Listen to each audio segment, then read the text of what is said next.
There's 100 years of history and 100 before that, all gathered in a thinking going on beneath his hat. It's evolution working when the silver scratches hide and a ghostly cowboy chorus fills his head and says, "Let's ride."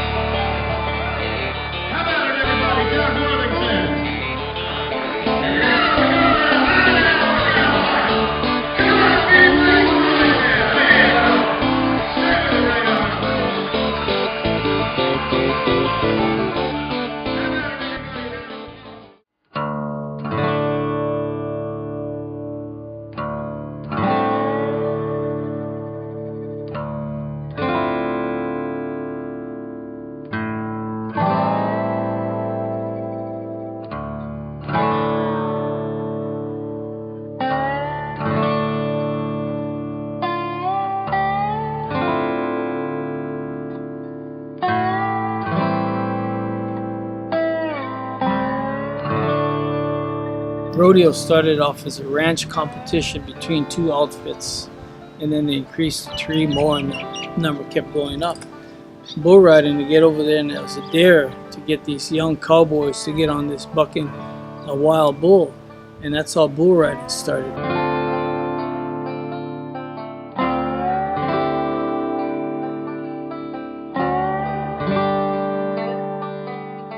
I grew up roping at a real young age. At 4 or 5 years of age, I used to rope everything in sight. You know, I'd rope the cats, I'd rope the dogs, I'd rope the fence posts. I used to practice on one of our rope steers, and we didn't have a chute, so my brother Jimmy and we'd rope this steer, tie him to a tree, put our riggings on him, and then untie him and let him go, and he'd go bucking down the arena. And then from that, I started riding bulls. I used to ride this little bitty calves, just put a loose pegging string, a small rope, and I'd get on, and the rope would come off, and I'd fall off. I kept riding bigger calves, and then finally, about 15, 16, my brother came back from college, and he says, "Oh, you're not riding junior bulls anymore, you're riding big bulls." I said, "What?" He said, "Yeah, you are, man." I remember one time I was at Maui, Hulapalakua Ranch at a rodeo there, and I got on my first big Brahma bull, you know, and rode it. And it's like just being able to hang on and ride that bull was like another step toward my goal. And I conquered that bull, and I just kept riding more and more. And I remember I went to a rodeo on the Big Island, and it was 4th of July, and I ended up with appendicitis. And I was so sick at the rodeo, I couldn't compete. I thought I had the flu. The next day, I went to the hospital, and my appendix was ready to burst. So they operated on me. I stayed in the hospital for a couple days, then I went home. A month later, I flew to Oahu. My mentor, he picks me up, and I spend the weekend with him. He tells me, "Melvin, there's a rodeo, a small rodeo down here, and they got some nice Brahma bulls." I didn't want to let him down, so I didn't tell him that I just had surgery. And he has his rigging, and he rigs me up, and I go out and ride this bull. And I come home a couple of days later, and I don't tell my parents anything. And so my friend calls my dad, thanks him for taking care of me while I'm there. He said, "You know, Melvin did really good. I'm happy he stayed with me. Did he tell you we went to a rodeo this weekend? Melvin won second in the bull riding. He should have won first." He said, "What?" He said, "Melvin just had surgery." I just love to ride bulls, but that's what happened early on.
This is our arena. We'll set up some panels when we go to buck these bulls, so we have a smaller area for them, because this pen's a little bit big. Hard to handle. Those are a few of our older bulls that are down there. And they're all been born and raised here in Hawaii. Our breeding program goes back to the early 70s, so we've been doing this for over 40 years. And we've been fortunate and blessed to have some good bulls, and we've crossbred some. And I brought some bulls in from Bob Barnaby in 1974, and he's the fellow that raised Oscar, the great bull Oscar. His number was 16. His history was in the making. This is one bad break. We have a bull called Black Ivory. They used him in the PBR. And another bull called Hawaiian Ivory. He's now passed on also, but he was a 4-time national finals rodeo bull, and also qualified for the PBR World Championship 3 years in a row. So yeah, he was a really good bull. We've had several others that are back there. And these bulls, the real good bulls, are worth, in the hundreds of thousands. So the PBR has really done a lot for the bull business, over the last 20 years. So it's been a blessing for all of us. But our only thing is we're stuck out in the middle of the Pacific Ocean. So we fly our bulls and everything to the mainland. They go on a 747. We have special boxes for them.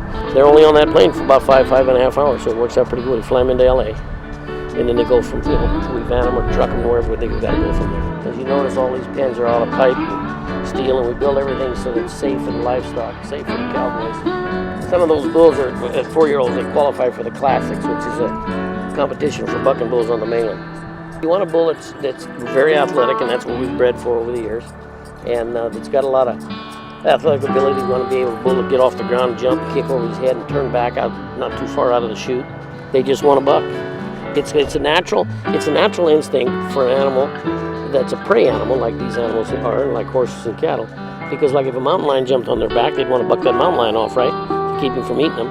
And they'd buck him off, and they'd either hook him or paw him with their front feet, or kick him, or doing something. So when a man tries to ride them, they don't want a man on their back. And then so what we do, we look for that type of bull with athletic ability. I like a bull with a lot of hind legs, so he can get off the ground, and big front end, so you got a lot of drop on them, but they rear and drop. Like you see these 4-year-olds here, they got a lot of britches on them. When I say britches, they got big hands, a lot of muscling on them. Our program is they're bred to buck.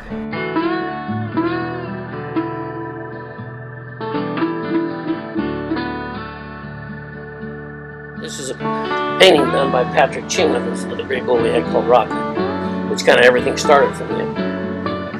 I bought some Charlie Hereford heifers from Morgan Brown on the Big Island, and I had a pure Brahma bull that my dad sent me from the mainland, and that's how we started this whole thing. It's turned into quite a business. All these bulls are registered with the ABBI, and so that way, therefore, we have the genetics on them, and everything's DNA'd, so nobody can say this bull is that or anything. So everything's really works well.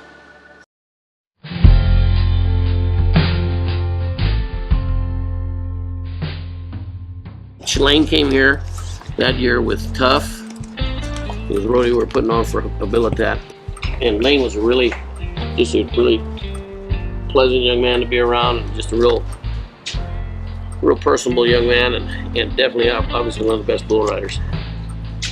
And it was just a sad thing.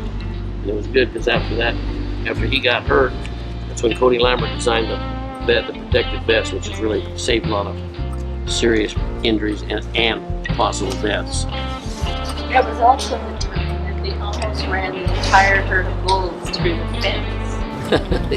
They all came to help us do a publicity shot, and so by the time we got down there, the girls, Lane, Tough, and who came with them that year?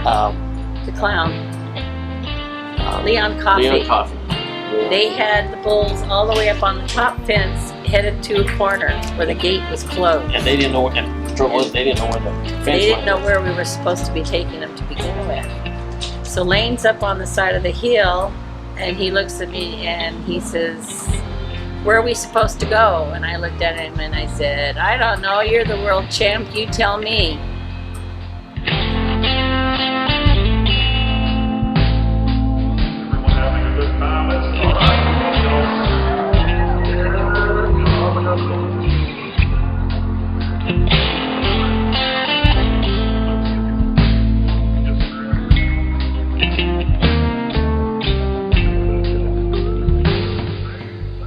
I'm a bull rider because I love it.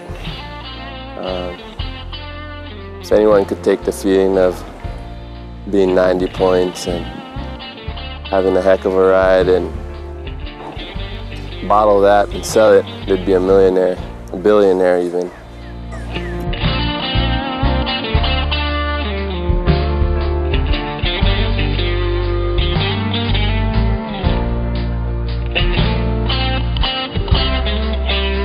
When I finally got to be about 13, 14, I started riding steers in high school rodeo, and my dad really didn't like it, but I just really wanted to do it. Didn't matter what anybody said, I was gonna do it.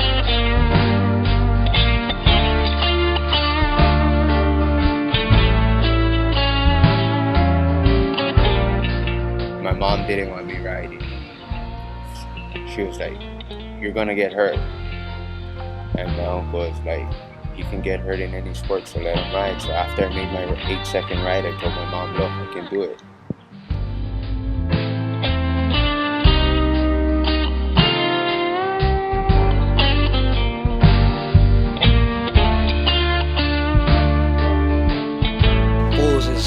Was like fun, you know. You get in there and you ride, and at my young age, just looking and watching it was just to get on and you ride that thing. You know, I didn't know anything about. There actually is a lot of technique and there is a lot of finesse in bull riding, but it's different. It's a different kind of, it's a different kind of. It's like a tornado coming and you kind of just, use it to send it off, in another direction. So that's what initially got my my interest peaked on bull riding, was just how raw it was, and it was like, to me, it was cowboy.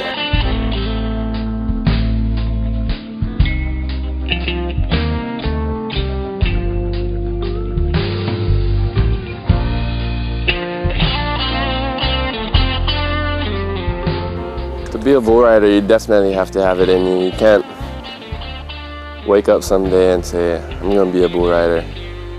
Definitely have to have the confidence, the guts to do it, and also the mental focus.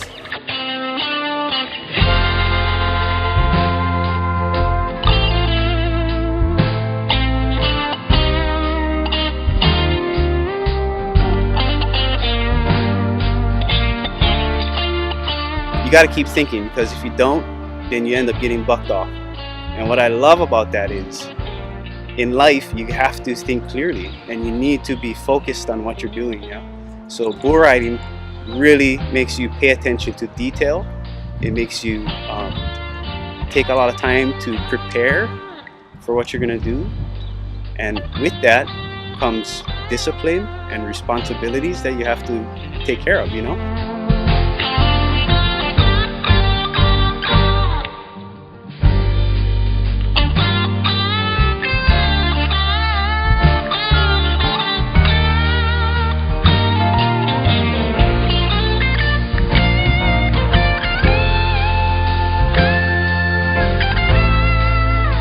Love how it keeps you in the moment. I think nowadays, we're always looking forward and we're not in the moment.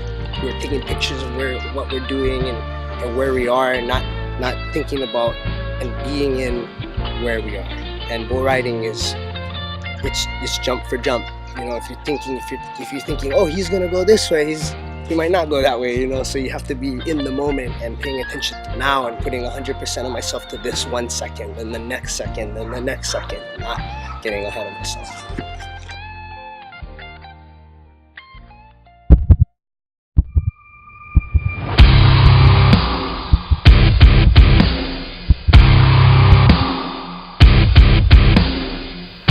When you get up there on an 8-second ride, we call it a long 8. That first 3 or 4 seconds goes by so fast. If you can get tapped off, once you get out there, it's like dancing. So the bull jumps out there, you take your legs, you get out there and you re-grab yourself. Take another grab, every jump. I never did do drugs in my life, any kind of drugs. People say they get high. Well, I ride a bull for 8 seconds and you put your heart and soul into it. When you get off a really rough, hard bucking bull, it's almost like you put in 8 hours of work. Mental preparation for me before riding a bull is that I like to visualize a ride. Sometimes I'll visualize a bull ride 100 times before it actually happens.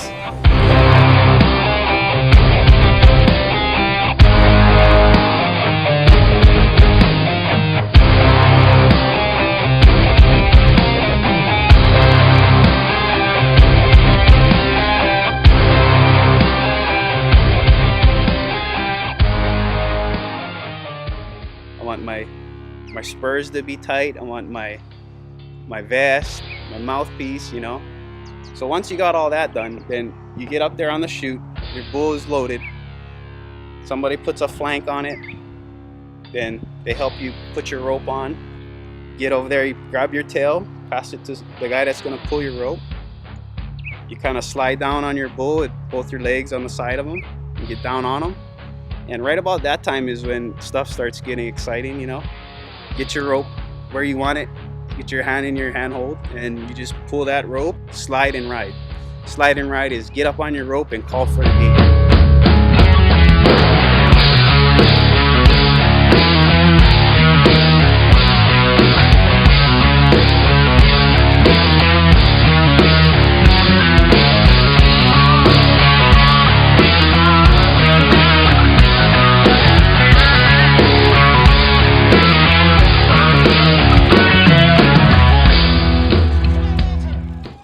Three things to remember is your feet down, chin up, chin down, and chest out. It's kind of like you're down and you have your chest out and your chin down. As soon as I get in and I sit down on my bull, my heart starts to go boom, boom, boom, boom, boom. And when I stick my hand in there and my rope comes tight and my hand gets pulled into that knuckle guard, it's the weirdest thing. Everything comes quiet and I feel good. I feel awesome. And but I have to ride on that. I have to go then when everything is calm and nice. I slide up on my rope and I go. If I sit in there, then the quiet passes me and then my heart boom, boom, boom starts again. Yeah, so I just think about that first jump and coming out and getting out of the chute, because I don't want to get bucked off from there. I'd rather be bucked out outside where the bullfighters can help me.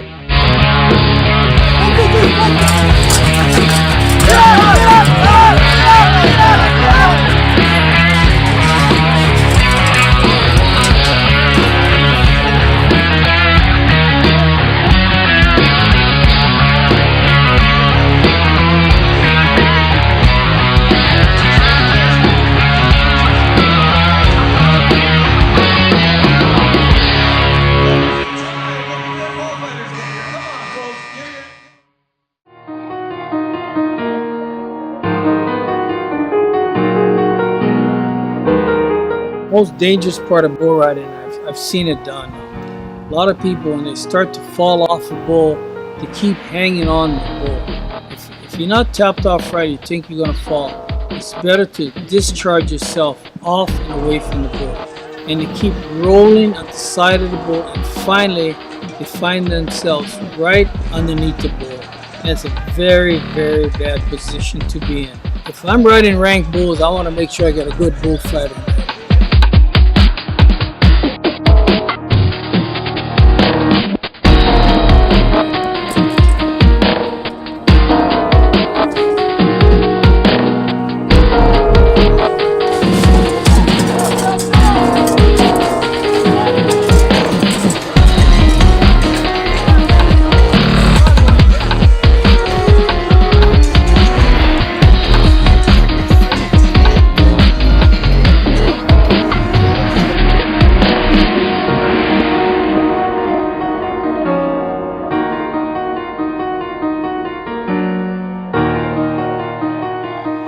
Bullfighter is as important to me as my heart and my lungs. That's an animal that is immensely powerful and exponentially larger than you.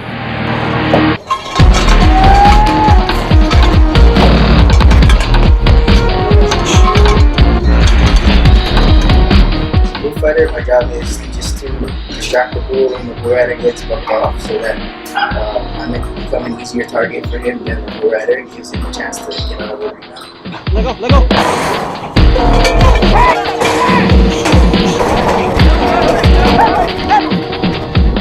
I've always loved the bulls, being around the bulls, and since I was a little kid, I've been in the back fence with my dad. Just love being around the cowboys and hearing all the stories.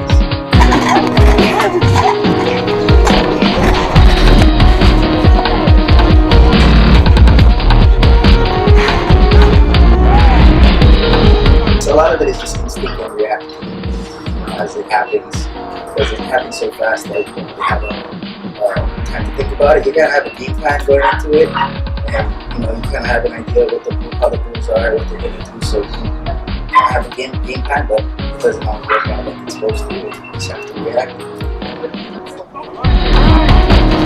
Get up, get up, get up.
Oh no, you're left-handed, so you're going like this and you're like doing a circle motion with your hand. And they kept pulling you out that way, so all you had to do was throw this arm back at you.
I think if you want a bull ride, you have to do it. Just like anything that you want to do, you have to get on it and ride that desire that you have, and not let it fizzle out and become something that I could have done that when I was 20, or I could have done that when I was 15. You got to get out and do it, and find the people around you that want to help you. And I would say to inspire somebody about bull riding, if they want to feel like they're alive and see how fast you can have an adrenaline rush, bull riding is your ticket, you know.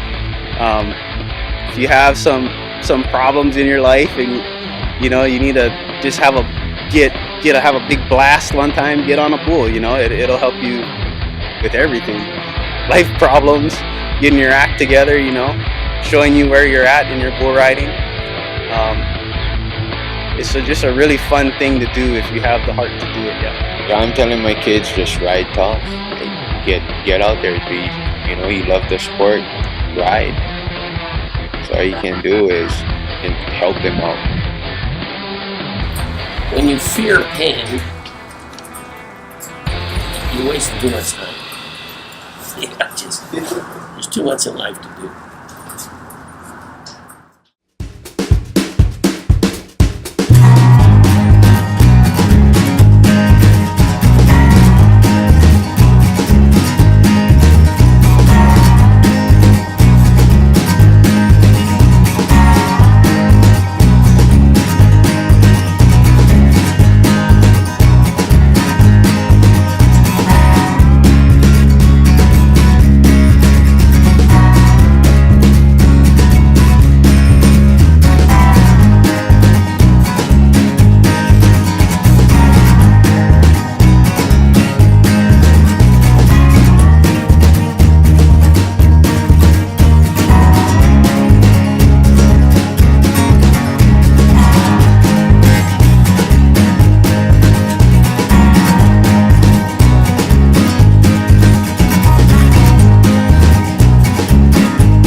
She said explain what you did.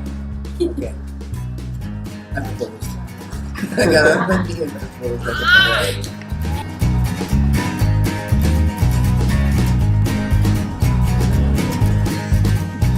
Oh, damn, boy. I saw him make a ring out of a barbed wire the other day. I guess he didn't use that one. She's shaking worse than his dog.